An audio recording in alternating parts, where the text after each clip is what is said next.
Let's make keema samosa, spring rolls and chicken pastries together.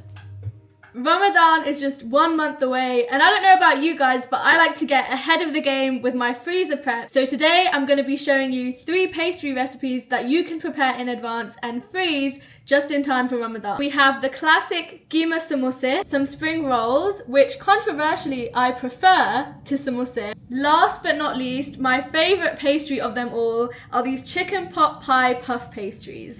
So without further ado, let's get into the recipes. First, let's get started with our keema filling for our samosa. I have here about 2 kilos of mincemeat. This is mixed mutton and lamb. You can use beef or a mix of whatever you prefer. And I like to use 1 large onion for every kilo of meat.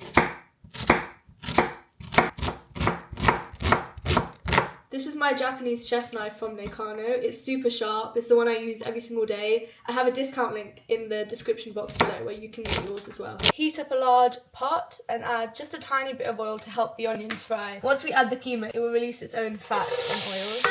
Let that soften. Once they start to caramelize, we're going to add in our keema. We're just going to go ahead and add in our keema. So that's about 1.5 kilos in there. So what we're looking for is the meat to sear and go brown, change colour all over, and the onions to caramelize. Give that a mix, keep it moving on a medium-high heat for about 10-11 minutes. This is a big pot of meat that we have here. Whilst the keema cooks, we're going to peel and dice these potatoes, and you want to dice them quite small because remember they have to fit neatly inside of a samosa. The rain is getting really heavy now. Really fine, like this. Now that the meat has all changed colour, give that a really good mix and we're going to start adding in our spices. I've got my trusty masala dabba here. Cumin seeds, 2 teaspoons of chilli powder, but again you can adjust that according to your spice level. Tiny 1/4 teaspoon of turmeric, 2 teaspoons of garam masala. Season generously with salt. I'm using pink Himalayan salt. About 1.5 teaspoons of black pepper. You can find the full recipe and spice list in my cookbook Decified, which will be linked in the caption below. Fry this for a couple of minutes so the raw flavour of the spice cooks out. When you're cooking a large bulk of food, it's important to taste as you go along because you don't want to end up with 50 bland samosa after all this work. I'm going to add a bit more salt and chilli powder. Added a bit more of everything actually. You actually want it to be a little bit over seasoned because we are yet to add our potatoes and peas. Now it's perfect. The final step is to add in our potatoes and 1 cup of frozen peas. Mix that through really well. Here you can kind of just eyeball it and see if you think you want to add some more peas or some more potatoes. That ratio looks about fine to me. You could get away with a few more peas actually. If your keema looks a bit dry, just add a splash of water.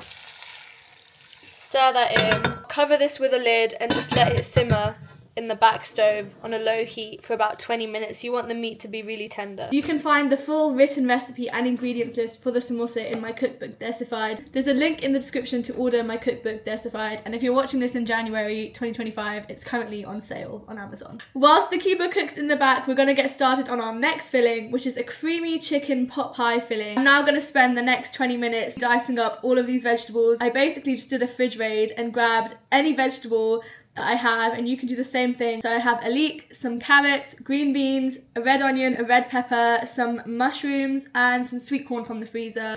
You're gonna hear my diverse music taste as I chop all these vegetables.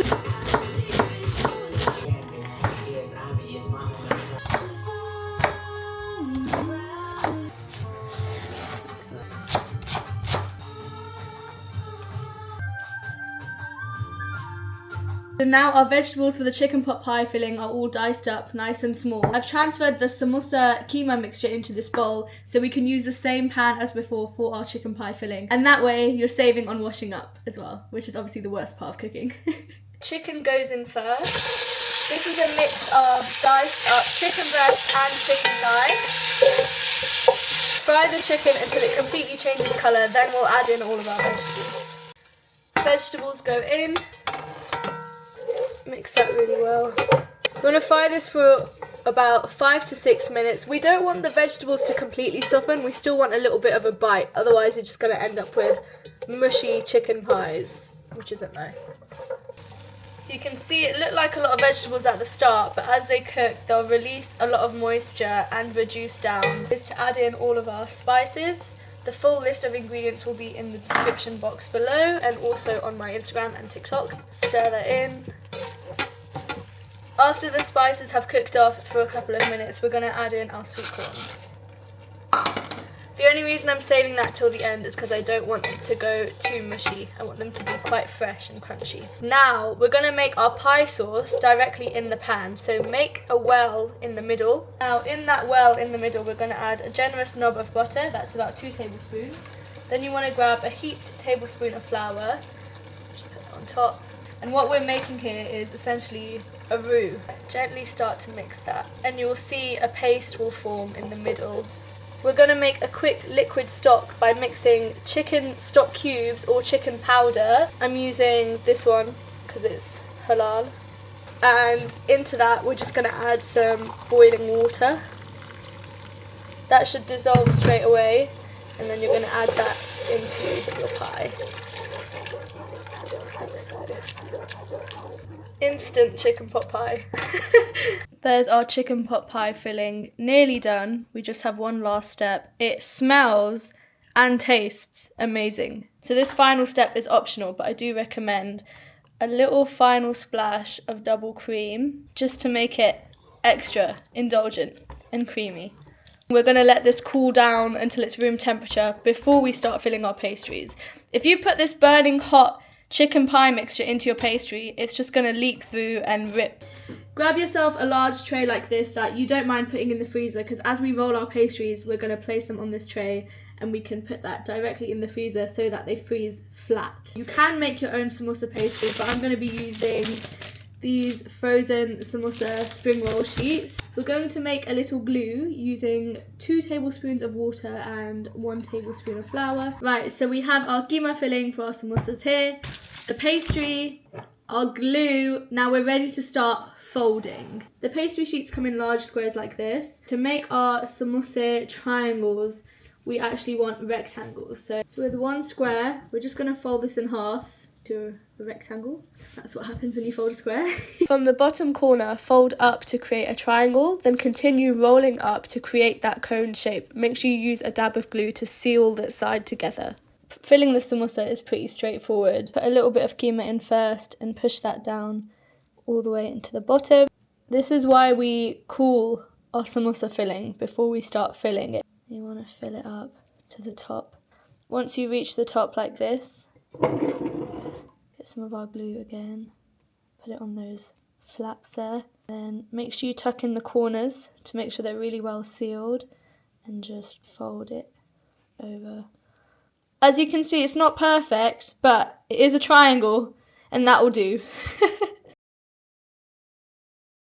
Next we're going to do the chicken pastries, which are my favourite. We're using pre-made, pre-rolled puff pastry. Fold our pastry so that we can get evenly shaped rectangles. We should have 8 evenly shaped rectangles of puff pastry. We're going to take our chicken pie filling, which should now be cooled. Just put 1 tablespoon of filling into each pastry. You don't want to overfill these ones because the chicken pie filling is kind of creamy, it's saucy. It will leak. With your fork, go around the outside and seal. And again, just keep going until you've used up all of your chicken pie filling. Spring rolls are the easiest of all, so take your square sheet and your samosa filling will go, your keema filling will go right in the center. Fold in the sides like that, and the flap, and then make sure you roll it really tightly. And before you reach the top, take your glue and roll to seal. And there you have the spring roll.